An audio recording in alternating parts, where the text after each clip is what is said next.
Hey everyone, welcome back. We've got another great guest for the STC Podcast, Interpreting in Healthcare, brought to you by the National Council on Interpreting in Healthcare. And I am really excited to have someone that I will say honestly admired from afar and then got to know more as I heard him speak. And am really thrilled that we have this type of leadership and capacity and ability in all directions. Let me just read his bio so you know what I'm talking about. Our guest today is Ignatius Bau. Everyone knows him as an independent consultant working with community-based advocacy, service organizations, physician and healthcare provider organizations, state health departments, and foundations on both on both health equity and immigration policy issues. He's worked as an immigration and civil rights attorney, policy director at a national minority health organization, interim executive director at a statewide minority health advocacy organization, and program officer at a statewide health foundation.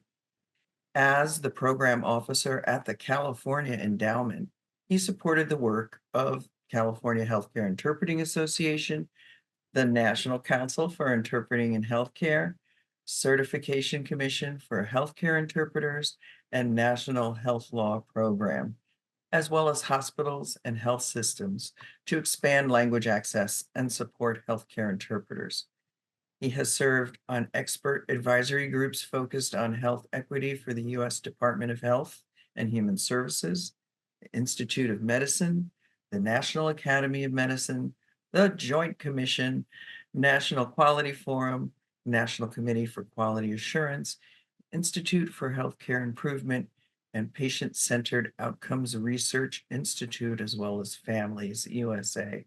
Like, wow, welcome, Ignatius. What a bio. And those of us who have heard you speak or seen you as a keynote speaker or attending one of the many conferences that we go to, I know you're all as thrilled as I am to have him here with us today.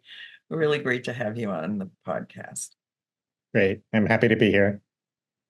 Well, we just dive right in, and you have the breadth of experience of being on the front lines for a while at multiple levels, be they private or nonprofit or state level or um, enterprise. So I'd like to ask you, with the view, that iconoclastic view, looking back, what really stands out to you? And I know that's a tough one because there's a lot of important moments, but what stands out to you the most? So I would say, we all have been learning through this journey together of building the field of healthcare interpreting, that those of you who were doing that work saw yourselves as needing to organize yourselves to gain recognition from those that you were working for and with in hospitals and health systems, with health plans, with providers and physicians. And I really give you all credit for having the insight and then the really persistence to develop what you needed to convince others that this was not just a job, this was not just something that anybody could do, but it actually required ethics, it required training, it required standards, and ultimately it required certification and sort of this common recognition. So looking back to, I probably first started doing language access work when I was still an immigration and civil rights attorney. I remember one of the first lawsuits that I filed was actually against the county of San Francisco for not translating notices to recipients of public benefits, and then really understanding that whole process of, if you can't communicate with people in their own language, then how do you expect them to fully access the services that you're supposed to be providing to them? And then my own experiences working as an attorney and working with interpreters in immigration court setting and seeing, in my instance, the poor quality of the interpreter that I had, where I ultimately had to dismiss the interpreter and actually ask my client to continue in English because the interpreter was just not doing a good job and we were not creating the kind of record that we needed in that hearing to substantiate her case. And then I also feel with a certain amount of shame of those times that I tried communicating in my bad Spanish with clients and didn't pull an interpreter in, and really learn from that as well of, how important it is when we're having important conversations to really use a trained and qualified interpreter. And so I would say, looking back in the early 2000s, when the National Council, when the state associations in California and Massachusetts and other places were really putting out their own standards of ethics and standards of practice, and really taking the care to consult with, so it was not just an academic exercise, but really consult with interpreters in the field in a very inclusive process. And then eventually get to the place where, at least at the National Council for Interpreting in Healthcare, we had a standard of ethics, we had a standard of practice, and really lay the foundation then for ultimately national certification. And lots of conversations then of, are we ready? Should we do it? Who should do it? And lots of organizational politicking around that. And I think, again, how we have evolved, regardless of what people think about the two certifying bodies, the fact that there is now that recognition that the profession is worthy of certifying itself, creating those standards, and holding itself accountable to those standards.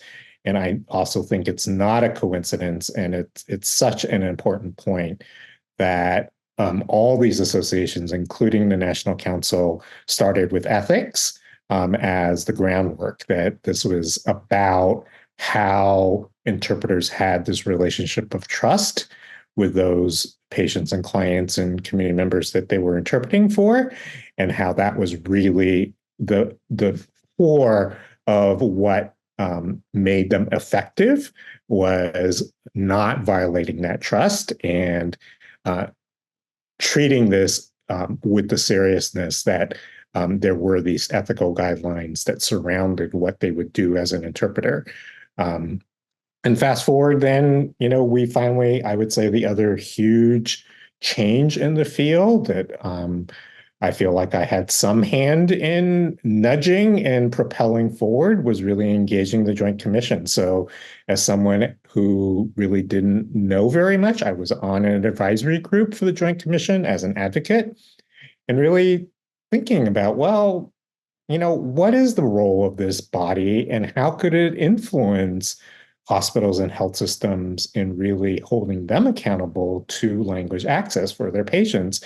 If patient safety was such a priority for them, if the quality of care was such a priority, and the Joint Commission needed to take its time to do its own internal process of reflection and research, of engaging their accredited hospitals, and eventually in 2009 adopted in its accreditation standards new requirements that made it clear that language access was an essential component of patient safety and patient quality.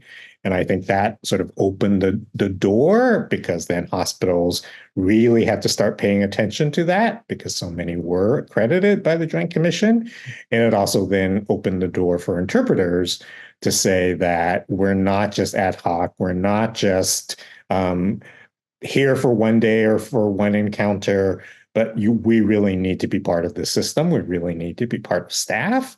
And I think as a result of that, you then saw the growth of interpreter services departments in many, many hospitals that they didn't exist. You saw the growth of really trying to manage the way that interpretive services were delivered at the hospital level, to use the combination of in-person, video, telephonic, to do all those things of, do we bring a phone into the patient room or the emergency department? Do we bring a speakerphone?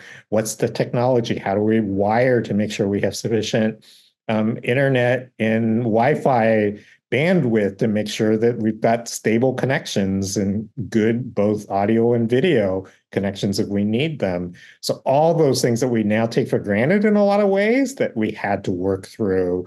So requirements were one thing, but actual operational implementation was another thing. And I think what hospitals and health systems learned through that was that this is, again, not just a patient services issue or a quality issue, but you needed IT, you needed technology, you needed facilities involved. It really needed the entire organization to understand the importance of language access and then really sustain it throughout that organization. Marvelous answer. I was struck by different scenarios that I was seeing in my mind as you were speaking. And one of them was the difference in how providers accept the presence of interpreters. Like when I first started, people would say, "Who are you?" And even if I said I'm Eliana, the Portuguese interpreter, they would still say, "Well, why are you here? What are you doing here?" And that has changed so much. So when you introduce yourself as the interpreter, people now, instead of looking confused, look relieved. Yes. So that's a big step in the right direction, as well as anyone who regularly contracts with interpreter services actually reaching out through HR to have onboarding or training for staff on how to interact. And this is the number you call, and these are the agencies, like being proactive so that when the need arises, you know what the next steps are. That's a big one that took a long time to shift. And also, as you mentioned, the inclusion of other modalities beyond the warm body interpreter in the room presence. And, now we're looking at the introduction of AI in interpreting and translation, which I think could be so helpful, but not if we go straight to the automated Exactly. AI, just like we don't want to go straight to the self-driving car, because as we've seen, mistakes still happen. Right. And when mistakes happen, somebody gets injured or dies. So we still need to work out some of the bugs, but I still think there's so much we could already do that wouldn't compromise patient safety and would free up interpreters to be present in those more nuanced, AI isn't yet there situations, and have them fully engaged, providing the language access that's needed. And we can use AI for wayfinding and signage and instructions on how to pay for your parking, or things that are immutable and don't change and aren't subject to interpretation or require no nuance. And we still need to work on getting to where we will eventually be. I don't know if it'll be my lifetime, but it'll certainly be within my kids' lifetime. Right. Right. So, And the story that I always go back to that sticks in my mind, this notion of how technology can rapidly change things. That one of the projects that I supported was connecting a number of public hospitals in California to pool their interpreter resources so that it was a combination of both in-person and video, so that there could be potential for doing video interpreting across the hospitals, and then having the phone as the third line of backup. And talking to one of the hospitals that was going through this, they were expressing that the physicians were really impatient when there was a 30-second to 1 minute lag before the interpreter came on video. And I'm like, breathe, right? Then 30 seconds to a minute is nothing. And we're you're not going to living get an in Star interpreter. Trek reality yet, guys. Come Yes. on. Yes. But it just showed that the physicians have become so used to actually having that ready access, and then we zoom ahead now. no pun intended, to post-COVID, where Zoom technology and all the other video conference technology has also really improved, right? And has become so much more accessible. And virtual visits became a thing that before it was this oddity of like, how do I introduce a video interpreter into this encounter? And now it's something that many people are used to, and some patients and clients actually liked even more. But as you said, then we have to make sure that everything gets integrated, and that folks really are conscious of, if they're going to continue to do telehealth and virtual visits, that we're always building in that capacity to integrate the interpreter into that as well. Yep, a few things that people haven't thought of, like asking if clients or patients want to opt out if this is the service that you're offering rather than what they have come to expect because they've had human interaction, even if it's remote, is something that I don't see being offered in any of the services. And an interesting thing that shows the potential for the good, because I don't want to be somebody who's acts like the sky is falling every time new technology is introduced. You remember back when I was still working at Harborview, we introduced video remote interpreting in 2008, I believe. So we were early adapters on that front. So I'm always looking for ways, how can we make this work? And where do we need to not yet step foot with a live patient until we've worked out some bugs? And Vanessa Costa shared in a webinar that the portal messages that are AI generated in other languages and through Cambridge Health Alliance, all of those AI generated text messages do get viewed by a human proofreader proficient in that language pair, but they get sent out to patients, and the patients uniformly prefer the AI generated messages over the message they get from their regular provider. Even if they like their provider, they perceive those AI messages as being friendlier or more culturally in tune in terms of forms of address or anything else. So why not find those places where people have greater satisfaction in using the service as long as we uphold the safety end? Right. I Right. see no problem. I welcome that, because then in those difficult situations that AI is not well suited, that means we have given back more time to the human interpreter for Right. that. So it's a win-win, or it could be, but we need And to and be obviously cautious early on. the other Yeah, place where technology has made so many leaps and bounds, both in terms of what is available, but also how we use it and interact, is our phones. And so again, the fact that everybody has a smartphone pretty much, and are used to using it for video, and other kinds of ways, that again, how can we make sure, with making sure that there's confidentiality and privacy, that again, the technology, as I say, that is literally in people's hands, whether to receive those text messages or do video, can also be used more and integrated more. And then there's always the digital divide issues, that not everybody has access to the bandwidth, or the internet services. And so again, how do we make sure we learn that through COVID again, through schools, that yes, most people had computers, but maybe they didn't have sufficient internet to actually sit there for hours and hours, to attend class virtually. And if there were more than one child in that family, then again, how do you do it with multiple children? So all those things. But again, I think as the technology improves, we can also, as you said, look to how do we integrate the benefits of the technology to really facilitate some of this work.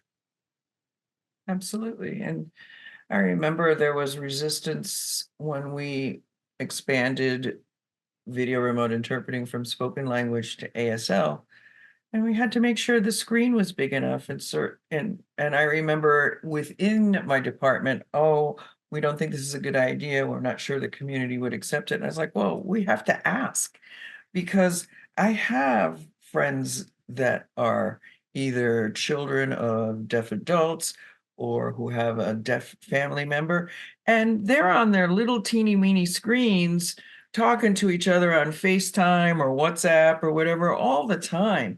So I don't know if it's a generational thing, but there's some subset of the deaf and hard of hearing community that's definitely using the video app and embracing the video app. So why don't we, and which was what we did, why don't we find folks within the enterprise that are deaf and will participate in vetting our vendors, or will participate in our interviews for hiring an ASL interpreter? Because as we both know, you can look great on the resume, but isn't it nice to include someone who also speaks your language to evaluate how well you communicate in that second language? And that piece had been missing from our interview process. So again, bringing the people that are going to be using the service to the table to test things out. I know that industry does this, and we need to do more of this in language access, because we do have the potential to create and invent wonderful things,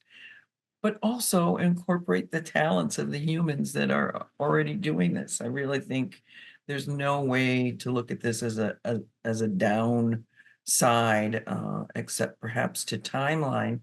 But if you don't do it now and you release product and then there are issues that are life-threatening or negative outcomes, as they say, then you do have to go back to the drawing board anyway. So let's spend some time figuring out where the edges of the cliff are as clearly as possible. I don't know, that's maybe me being cautious in my older years, but it really seems like the more input, the better design we could have overall. Absolutely. Absolutely. So what do you perceive right now as something that you're either very excited about or concerned about? And that can be leading into the question of, what are you looking forward to in the future? So for me, I think a clear turning point in really our country is obviously the COVID pandemic. And coupled with that, I always say, was not just the health consequences of that, but the fact that for the first time, I think everybody saw disparities or inequities play out in terms of who got access to Mhm, um, mhm. both healthcare treatment, as it was so difficult to try to respond in those early months, particularly in places like New York. But then also, really, I think a layperson community level understanding of what we've talked about as the social determinants, or the social drivers of health, that it wasn't just about whether you could get to the hospital when you had COVID, but whether you could isolate at home if you had a housing situation that allowed you to do that, or whether you could access food. And then we all took for granted that food was going to be delivered to us, and who was in the restaurant preparing the food and delivering the food, and having to be exposed to other people and be more at risk. So all the ways in which those issues, I think, manifested themselves gave us a better understanding and a way to talk about them that before otherwise may have seemed abstract or irrelevant. And then, I also really strongly feel like simultaneously with, again, the tragic police murder of George Floyd and the attention to all the ways in which structural racism still exists in our society, particularly in policing, but in so many other ways. And then how that also contributes to anti-immigrant sentiment that was also being fueled at that same time. Certainly the anti-Asian sentiment that got fueled highlighted Oh that my for goodness. members of my community. And I think all those factors came together to give us also ways to talk about these issues of how Absolutely. higher values should be about inclusion and diversity and belonging, and not of othering, and not of separating folks out, of not using a colorblind approach of saying I treat everybody the same, everybody's equal, and realizing that people are not. Starting from the same places in terms of opportunities, in terms of how they're perceived, and all the barriers that they face as they go through life. And I think at this point, I would say we're at a place coming out of that period of time in which, certainly in my conversations with policymakers, with leadership in healthcare, is that nobody will now say equity is not important, that disparities don't exist. Nobody will say that anymore. What they'll now say is, it's really now hard to do anything about it, or I'm not sure I'm the right organization, or I'm the right, I have the resources to tackle some of these issues. That they can't deny that the issues are there anymore, but whether or not they feel like they can actually be responsive and can actually make progress, I think is the challenge before them. And then a lot of trying to point their fingers to somebody else, it's their problem, or it's they should be responsible, or they should put more resources into it. But I think there's that recognition that post 2020, we can no longer say that structural racism doesn't continue to exist in this country, that health inequities continue to persist in this country, that anti-immigrant sentiment exists in this country, that all those things are present and have been, but now, again, we can't deny it. We can't ignore it. There clearly is also this backlash to what are called diversity, equity, and inclusion, or DEI initiatives, starting with the Supreme Court and lots of litigation around those issues. So I do think just as the pendulum swings back and forth, we're also going to have to contest that and fight against that. But I think what gives me hope is that recognition that we can't continue to deny that these inequities, these challenges, these barriers to real opportunity and access do exist, that becomes the starting place for action. And I do see continued a momentum from the Joint Commission, which in 2022 developed the health equity certification process. And I think what's really interesting in that is, for the first time, also shown a light on hospital workforce, and saying this was not just about, how are we doing in patient safety and quality, but are the people that we're hiring, from the leadership all the way to the receptionist to the security guard, reflective of the communities that we're supposed to be serving, and that we should be tracking that and not taking workforce diversity for granted, or the fact that we should be hiring from the community, we should be partnering from the community at all levels, not just at those low entry level service positions, but all the way to the leadership and even to the board of the governance board of the hospital and health system.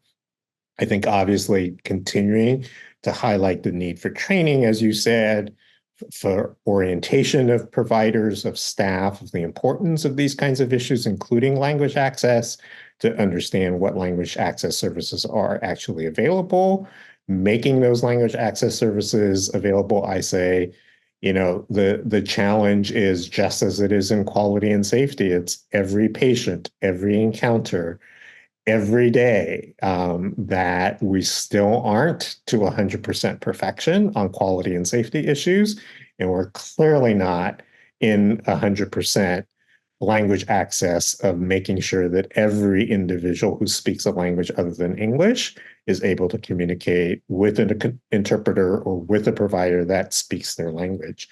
I think even the way that we talk about it, that again, certainly from my background in civil rights, that we used a frame of a deficit, which was limited English proficient, as the way to say that there are these needs that we have to meet. And now I'm talking less and less about LEP, and I'm talking more and more about patients and individuals who speak languages other than English. And even that sort of subtle language change, Makes a try difference. to make it an asset to actually say that we want to value people who speak other languages, both as patients and clients and community members, but also as providers, and that's an asset, that someone comes to us with those language skills, and they need to be tested and they need to be vetted. But those are assets that we should be thinking of as a society. And that value, again, that it's not a deficit that they don't speak English, but it's actually a strength that they speak something other than English. Absolutely. And even in enterprises or clinics or hospital organizations that have interpreter staff, there are still these little pinhole leaks everywhere, whether it's wayfinding or a complaint process, or how about the most basic access point after you've been discharged? When you turn around and call the hospital, the phone tree 99% of the time is always all in English. And Yes. so that would be a spot that I could see AI as being incredibly helpful in being able to detect the language being spoken, being able to direct that call to another number where that interpreter services or the language service provider lives, and facilitate the ongoing relationship with that patient and their family with the healthcare clinic or hospital where they got their emergent care. And that's something that I still see slipping through the cracks. But I do Right. have to take a moment to thank you once again for bringing the Joint Commission into the game, for identifying them as a real player and their willingness to get on the field. As a Brazilian, I always use a lot of soccer metaphors, so sorry about that. But their willingness to engage, because although Title VI has been around forever and is law, it still doesn't have a bite if you don't uphold the law, which is why people feign ignorance to this day. What? I don't know what you're talking about.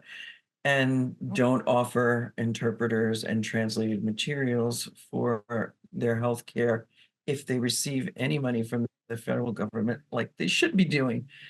But bringing the Joint Commission into the game, now there's something at risk. Right. We want to be accredited by the Joint Commission. And if we don't do this piece that we should have already been doing, but never mind, if we don't do this piece, that's a mark against us on our final score. And it has really moved the needle.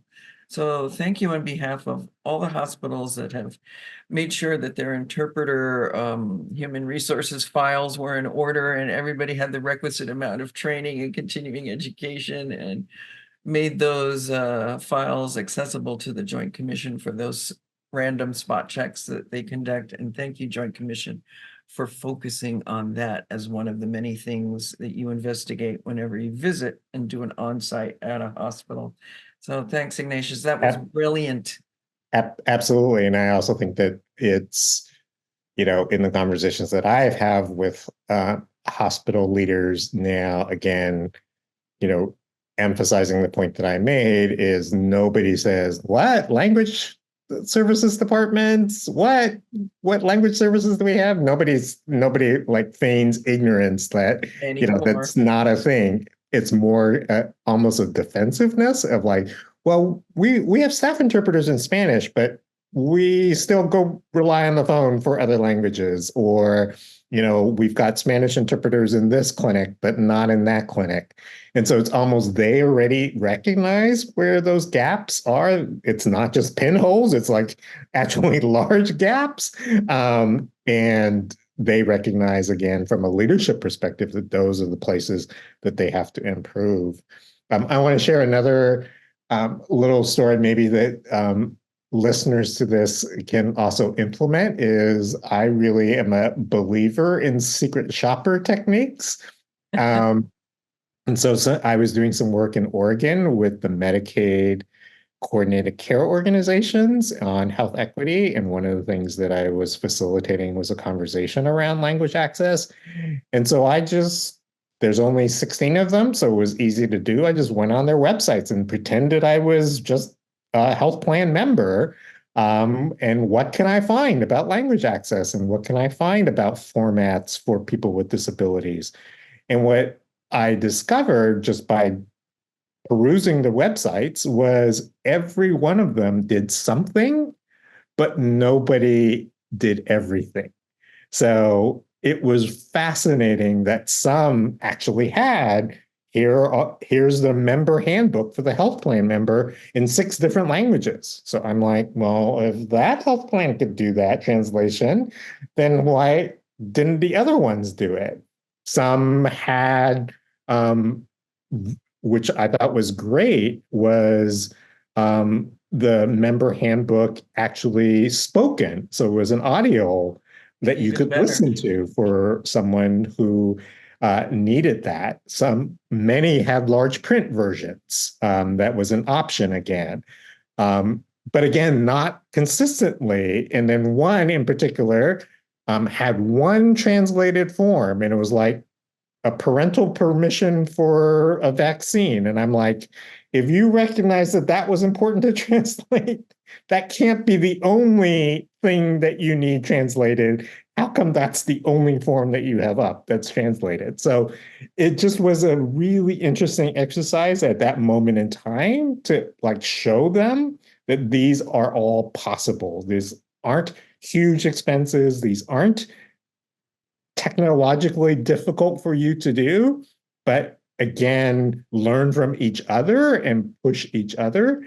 And I think that's not something that we do a lot. We complain a lot, like this is inadequate or we don't have enough of. But I think I often use, again, this strength-based approach of saying, let's look at the good examples and lift up those examples and try to appeal to people to say, if X can do it, then Y can do it as well, and use a little bit of that peer pressure to also nudge people to do better.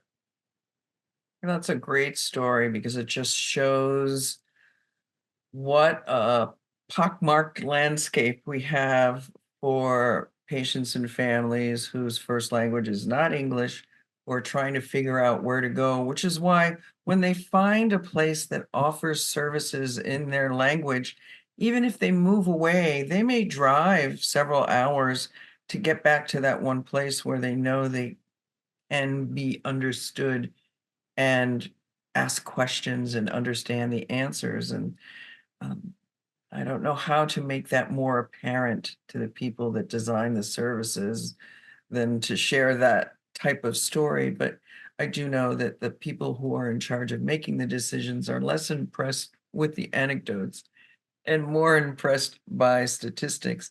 But we do have numbers that show that it costs the facility less money to have clear communication from the get-go in terms of readmission rates or length of stay or medication adherence.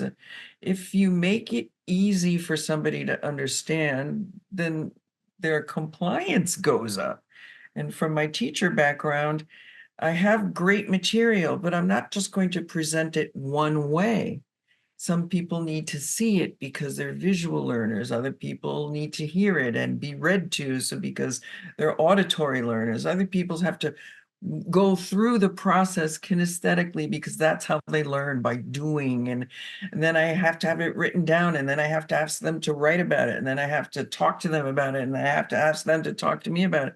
So we need to have more of an approach like that for making outward facing information available and accessible to folks that need it in languages other than English. It has to be multiple formats with a consistent message. And boy, you'll stop complaining about people being late for appointments or not taking their medications as directed because they understood from the first encounter how they need to proceed. So much of that, what is viewed, I think, on the provider side as non-compliance is really not actually understanding what I'm supposed to do next. So. Right. Right. Well, it has been awesome talking to you today, Ignatius. Thank you so much for joining us. I hope you all out there enjoyed the conversation as much as I did. And we're still out here. We're still fighting for language access. Make sure you go out there and tell 2 friends to listen to the podcast, or better yet, to join the National Council and find a work group or a committee that you can participate in and help us try to move that needle over a little bit more. Thanks for being here today. Thank you Thank you. again so Take care. much.